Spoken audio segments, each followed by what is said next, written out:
मुझे बुलाया।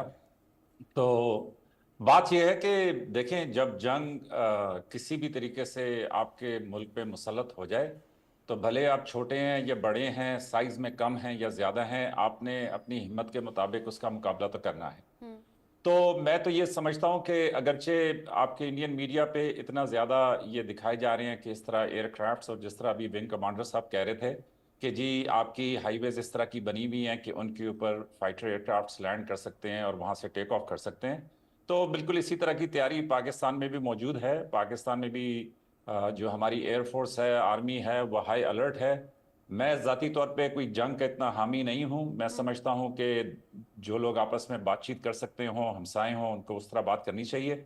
लेकिन एट द सेम टाइम आपकी जो बात, सवाल का मुख्तसर आंसर ये है कि जब जंग मुसल्लत होगी तो उसके बाद हर कोई अपनी हिम्मत के मुताबिक मुकाबला करेगा।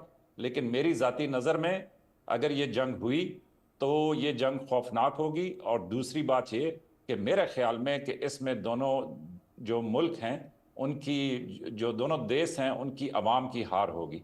वो इसलिए कि जो लार्जर पॉपुलेशन है वो ये मिलिटेंट, ये इस तरह लड़ाई का जो है ना वो उसके हक में नहीं है। लेकिन इसके बावजूद आपके सवाल का जवाब सिंपल यही है कि आपकी बात सही है कि हिंदुस्तान एक बड़ा मुल्क है। आपकी बात सही है कि हिंदुस्तान की जो फोर्सेस की सिर्फ नंबर्स ही देख लें तो वो ऑलमोस्ट पाकिस्तान से काफ़ी ज़्यादा हैं, कई जगह पे तो डबल हैं।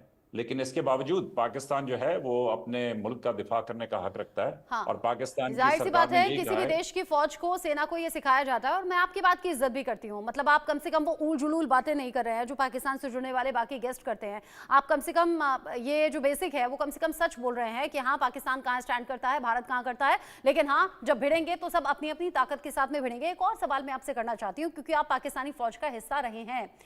आसिम मुनीर कह रहे हैं हमारी सेना पूरी तरह से तैयार है। आसिम मुनीर ने अपनी फैमिली को विदेश में भेज दिया, खुद वो अंडरग्राउंड हो गए। खबर ऐसी है कि पाकिस्तानी फौज में कई जनरल, कई अधिकारी ऐसे हैं जो अंडरग्राउंड हो गए हैं, उनके बारे में पता नहीं चल पा रहा है। 5,000 के करीब जो फौजी हैं वो इस्तीफा दे बैठे हैं, और बाकी जो हैं अभी कतार में हैं। लंबे टाइम से इस तरह की खबरें हैं कि सैलरी नहीं आ रही है, या फिर असंतुष्टि है, या फिर सेना पीछे हट रही है। एक वीडियो भी मैं देख रही थी जिसमें पाकिस्तानी एक सिपाही था जो रो रहा था। हालांकि उसे अलग अलग कैप्शन के साथ में वायरल कर दिया गया कि युद्ध से लड़ रहे हैं, युद्ध से रो रहे हैं, या फिर भारत के साथ में युद्ध नहीं चाहते हैं, या फिर वो जानते हैं कि अगर भारत से युद्ध होगा तो पाकिस्तान को बड़ा नुकसान होगा। इन सभी खबरों को आप कैसे देख रहे हैं? और सबसे बड़ी बात, आसिम मुनीर का यूं गायब हो जाना इस टाइम पर। अच्छा, एक तो ये है कि अभी जो है ना विंग कमांडर साहब जानते होंगे कि एक होती है फॉग ऑफ वॉर। जिस तरह सर्दियों में धुंध आ जाती है तो इसमें नजर नहीं आता। तो अभी तो वॉर शुरू भी नहीं हुई, लेकिन ये फॉग ऑफ वॉर भी मैं इसको नहीं कहूँगा। सोशल मीडिया पे हर तरह की खबरें आप लगा सकते हैं। मैं आपको सिर्फ ये कहूँगा कि आप पाकिस्तान के चैनल्स देख लें या अखबार देख लें। जनरल आसिम मुनीर जो है, कल भी उन्होंने आर्मी की लाइव मशकों की, मतलब जो एक्सरसाइज होती हैं फौज की, जिसमें टैंक्स फायर करते हैं, जिसमें तोपखाने फायर करते हैं, तो वो वहाँ पे टिल्ला फायरिंग रेंज है बड़ी मशहूर, वहाँ पे वो थे और अपने कोर कमांडर्स के साथ उन्होंने सारी मिलिट्री प्रिपेयर्डनेस देखी।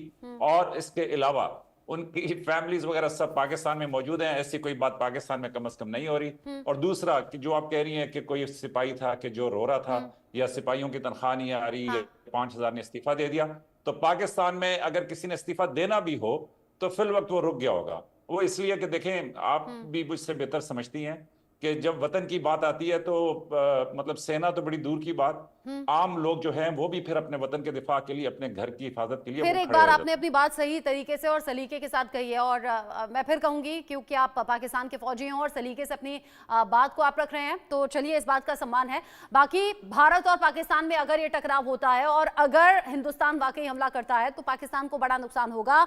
ये कई एक्सपर्ट्स भी कह रहे हैं, कई जानकार भी मान रहे हैं। इस बीच एक अपडेट भी है। दक्षिण कश्मीर में सेना का सर्च ऑपरेशन हो गया है तेज। अनंतनाग में घेराबंदी करके अब तलाशी अभियान जगह जगह चल रहा है। जम्मू कश्मीर पुलिस के बड़े अधिकारी भी इस सर्च ऑपरेशन में पहुंचे हैं। वो खुद ये इंश्योर करना चाहते हैं कि कहीं आतंकी छिपे हैं क्या, या उनका लोकल सपोर्ट वहां मौजूद है कि, यानी कि ओवरग्राउंड वर्कर्स को लेकर खबर। इलाके में कई आतंकियों के छिपे होने की खबर है। ये रिहायशी इलाके हो सकते हैं, ये फॉरेस्ट एरिया हो सकते हैं, जहां पर अलग अलग जगह आतंकी छिपे हैं, और उन्हें ढूंढने के लिए अब खुद से अधिकारी ग्राउंड पर जा रहे हैं। मेजर शाह, एक तरफ तो आतंक के खिलाफ एक्शन की तैयारी में तीनों सेना है और पाकिस्तान में खलबली है, वहीं दूसरी तरफ अपने ही मुल्क में वो जो आस्तीन के सांप बैठे हुए हैं, जो ओवरग्राउंड वर्कर के तौर पर आतंकियों तक मदद पहुंचा रहे हैं, उन्हें भी ढूंढा जा रहा है। यानी इस बार ऑपरेशन ऐसा होगा कि आतंक की जड़ें तक कटेंगी। तो जी बिल्कुल आपने सही फरमाया। इस बार ऑपरेशन ऐसा होगा कि आतंकी की जड़ें जो हैं वो देखिए, जनरल बिपिन रावत साहब ने, हमारे चीफ ऑफ डिफेंस स्टाफ जो से चीफ आर्मी स्टाफ भी रह चुके थे, उन्होंने कहा था कि हिंदुस्तान एक 2.5 फ्रंट 2.5 फ्रंट वॉर के लिए तैयार है। यानी कि एक तरफ चीन, एक तरफ पाकिस्तान, और तीसरी तरफ जो 0.5 है वो अंदर का जो दीमक की तरह। अब बिल्कुल कौन है ये, क्या है ये ओवरग्राउंड ओजी वर्कर्स, ये ढूंढ निकालना बहुत जरूरी है। जो अंदर से ही गद्दार हैं ये दिखाना बहुत जरूरी है। और देखिए, हम फौजी हैं, हमने 99 में भी फौजी की तरह पेश आए थे। हमने जब कारगिल युद्ध लड़ा था, जो पाकिस्तानी फौजी मारे गए थे, हाँ। उनको हमने सही तरीके से इज्जत आबरू के साथ दफनाया, जिनको पाकिस्तान ने खुद इनकार कर दिया था पहचानने से। और ये बहुत ही शर्म की बात है कि आप कौन सा मुल्क अपने फौजी की शहादत को पहचानेगा नहीं। और रही बात जनरल आसिम मुनीर साहब की, जो कि 2 दिन पहले, कई दिन पहले, 2-4 दिन पहले तो एक बयान देते हैं वो, ठीक है, 2 नेशन थियरी का, और कहते हैं कि हिंदू और मुसलमान अलग है, बांटने की कोशिश करते हैं। क्या, क्यों पाकिस्तान में हिंदू नहीं है क्या? पाकिस्तान की फौज में हिंदू नहीं है क्या?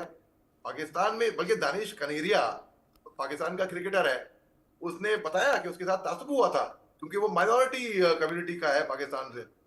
और जो इमरान खान जब कैप्टन थे पाकिस्तान की टीम के, तब ये इनके मामू विकेट कीपर थे दानिश कनेरिया के। तो ये बांटने की कोशिश की गई है, क्योंकि जनरल आसिम मुनीर का अंदाजा ये था कि शायद बांग्लादेश के अंदर जो हिंदुओं के साथ हो रहा है नरसिंहार, वहां पर इफेक्ट होएगा। लेकिन उनको अंदाजा नहीं था कि उसका इफेक्ट हिंदुस्तान में इतना आगे बढ़ जाएगा। उसके 4 दिन के बाद पहलगाम में ये हादसा हो जाता है, जहां पर आतंकी नाम पूछते हैं, मजहब पूछते हैं, कपड़े उतारने के लिए बोलते हैं, कलमा पढ़ने के लिए बोलते अच्छा, हैं। ये घटना, ये पहलगाम की जो घटना हुई, उसने पूरे देश को गुस्से में ला दिया, और गुस्से में लाने के साथ साथ आतंकियों के खिलाफ कड़ी कार्रवाई की मांग अब हो रही है। आम लोग तो ये तक कह रहे हैं कि हमारे हाथ में हथियार दे दो, हम जा रहे हैं बॉर्डर पर, हम आतंक का खात्मा करेंगे।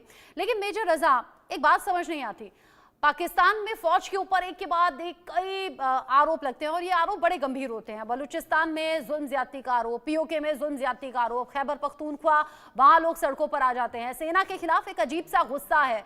आसिम मुनीर को मौलाना मुनीर नाम दे दिया गया है, वहां के जो लोकल लोग हैं वही विरोध में आवाज उठा रहे हैं, कह रहे हैं ये तो धर्म के नाम पर बांटने वाले हैं। ऐसे आर्मी चीफ तो हमने देखे नहीं। पाकिस्तान में